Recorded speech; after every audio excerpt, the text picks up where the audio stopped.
मंत्री विजय सिन्हा की चेतावनी का सीओ और राजस्व कर्मचारियों पर कोई असर नहीं पड़ रहा है।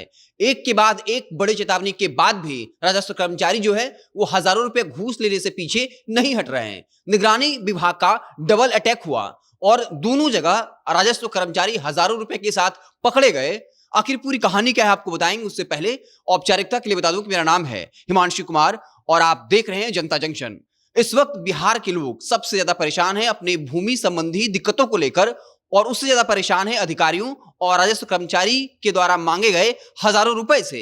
उनकी अपनी जमीन और अपने हक के लिए जहां सरकार अधिकारियों को उनकी मदद करनी चाहिए थी, वहीं उन्हें सालों भर दौड़ाते हैं और काम करवाने के एवज में, या यूं कहिए कि वाजिब काम करवाने के एवज में जो उनका हक और अधिकार है कि उनका जो अपनी संपत्ति है, अपनी जमीन है, उसके कागज तैयारी करवाने को लेकर जो है वो हजारों की घूस मांगते हैं। पूरी खबर कहां की आपको बताएंगे, उससे पहले औपचारिकता के लिए बता दूं कि मेरा नाम है हिमांशु कुमार और आप देख रहे हैं जनता जंक्शन।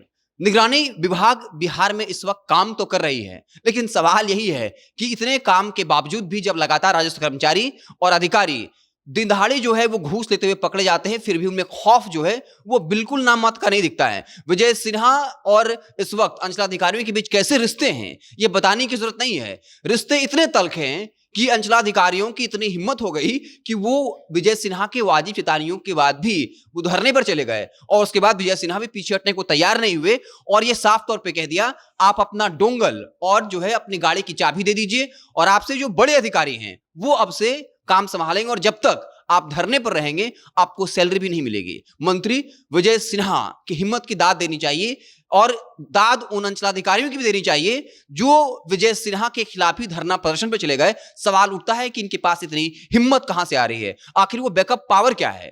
पूरी जो दो गिरफ्तारियां हुई हैं वो नालंदा, जो नीतीश कुमार का अपना गृह जिला है, और दूसरा नवादा से है। नालंदा में अखिलेश शाह जो 45,000 रुपए के साथ गिरफ्तार हुए हैं, यानी वो घूस ले रहे थे, और दूसरी तरफ नवादा के जो वहां कार्यरत हैं गुलशन कुमार, वो भी लगभग 35,000 रुपए घूस लेते हुए रंगे हाथ पकड़े गए हैं। नालंदा में जो है छबीलापुर स्थित लेधुआ पुल है, वहां पर जो है रटना गांव निवासी राजीव कुमार वो पैसा देने पहुंचे थे। पहले उन्होंने निगरानी विभाग में शिकायत कर रखी थी कि देखिए महोदय, हमको परेशान किया जा रहा है और हमारे वाजिब काम के एवज में हमसे 45,000 रुपए मांगे जा रहे हैं। और फिर जो निगरानी विभाग है, निगरानी टीम जो है वो सेटिंग करके रखती है और जो जगह होता है वहां पैसे लेते हुए दिन दहाड़े उसे पकड़ लेती है। नवादा में भी जो गुलशन कुमार है वो 35,000 रुपए के साथ गिरफ्तार होते हैं। इस वक्त भूमि विभाग में जो घोटाला मचा हुआ है उसको खत्म करने की जिद विजय सिन्हा तो ने पाल लिया है, लेकिन क्या वाकई में वो सफल हो पाएंगे? विजय सिन्हा इस वक्त डिप्टी चीफ मिनिस्टर हैं। आप समझिए विजय सिन्हा के चेतावनियों का भी असर नहीं पड़ रहा है। एक के बाद एक क्षेत्रों में जा रहे हैं, वहां लोगों से जो है शिकायत ले रहे हैं और ऑन द स्पॉट समाधान कर रहे हैं और विजय सिन्हा की इस काम को लेकर तारीफ भी हो रही है। लेकिन सवाल सबसे बड़ा पैदा यही होता है कि इतनी चेतावनियों के बावजूद भी आखिर अंचलाधिकारियों और राजस्व कर्मचारियों पर असर क्यों नहीं पड़ रहा। कई जगह से खबरें आती हैं कि कैसे जो अंचलाधिकारी हैं या डीसीएलआर है वो सरकारी जमीन को ही निजी भूमाफियाओं के हाथ बेच दे रहे हैं। वन विभाग का बेचा जा रहा है, लेकिन फिर भी इन पर खौफ का जो है वो कोई असर नहीं दिखता।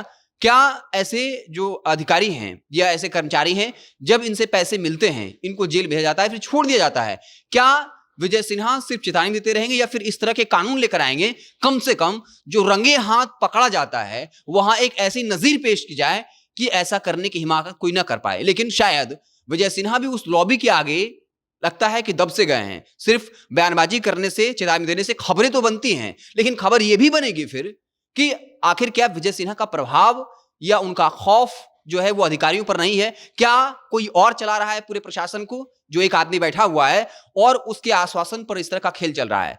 इस वक्त एक और नया ट्रेंड निकला है। जरा कर्मचारी होते हैं, सबसे छोटे कर्मचारी होते हैं, वो डायरेक्टली पैसा लेते हैं और ये पैसा फिर सीयू, डीएसएलआर और ऊपर तक कहां तक जाता है। वो कौन से बड़े लोग हैं जिनके पास पैसा पहुंचता है और एक लॉबी है जो इन्हें आश्वस्त करता है कि आप पर कोई कार्रवाई नहीं होगी, अंततः आपको बचा लिया जाएगा। हाँ, मीडिया में थोड़ी बदनामी जरूर होगी, लेकिन राजस्व कर्मचारी बदनाम होने को तैयार बैठे हैं। उन्हें पैसा चाहिए क्योंकि जमीन विवाद के नाम पर करोड़ों अरबों का जो है उगाही होता है और पूरे बिहार का एक भी ऐसा क्षेत्र और एक भी ऐसा कार्यालय नहीं है जहां लोग इससे परेशान नहीं होते हैं। सबसे बड़ा सवाल यही है कि इतने गिरफ्तारियों के बावजूद भी जहां निगरानी विभाग एक्टिव नजर आती है, आए दिन खबरें आती है कि निगरानी विभाग ने फला अधिकारी को दबोच लिया, फला कर्मचारी को दबोच लिया। अब खबर आई निगरानी विभाग ने एक साथ 2 जगह जो अटैक किया, नालंदा और नवादा में, और वहां पर 4000 5000 के साथ नहीं पकड़े गए, बल्कि एक जगह 45,000 नालंदा में और नवादा में जो है 35,000 रुपए के साथ साहब धरा आए हैं। लेकिन फिर भी उनमें खौफ जो है वो दिख नहीं रहा है। क्या विजय सिन्हा को अब ऐसी नजीर पेश करनी चाहिए कि इन पर ऐसी कार्रवाई हो, सिर्फ जेल ना हो बल्कि इनकी संपत्ति की जांच हो, या फिर ऐसे अधिकारियों पर कोई कार्रवाई कर पाएंगे? आखिर अंचलाधिकारियों की इतनी हिम्मत कहां से आती है जब विजय सिन्हा उनकी गलतियों को पकड़ रहे हैं, गलती पर जो है डांट लगा रहे हैं, तो बाकायदा ये धरने पर चले जाते हैं और फिर ये कहते हैं कि अगर इस तरह से हम पर जो है दबाव बनाया गया तो हम काम नहीं करेंगे। और फिर विजय सिन्हा एक बड़ा स्टेप लेते हुए कहते हैं कि भाई अपना डोंगल और जो गाड़ी की चाबी है वो जमा कर दीजिए, और जब तक आप धरने पर रहेंगे आपको सैलरी भी नहीं मिलेगी। तो क्या विजय सिन्हा, जो इस वक्त भाजपा के सबसे बड़े 2 नेताओं में से एक हैं, सम्राट Chaudhary Vijay Sinha deputy chief minister भी हैं और बाकायदा अपने कड़क स्वभाव के लिए जाने भी जाते हैं, फिर भी आखिर अधिकारियों में डर क्यों नहीं है? एक के बाद एक तरह की खबरें क्यों आती हैं कि राजस्व कर्मचारी इतना 1000 रुपए के साथ पकड़े गए हैं, तब जब लगातार ये मीडिया में हर जगह खबरें चल रही हैं? आखिर कौन उनको हिम्मत दे रहा है? आपको क्या लगता है? कमेंट बॉक्स में जरूर बताइएगा। फेसबुक पर देख रहे हैं तो पेज को लाइक कर लीजिए, यूट्यूब को सब्सक्राइब कर लीजिए। बहुत बहुत धन्यवाद।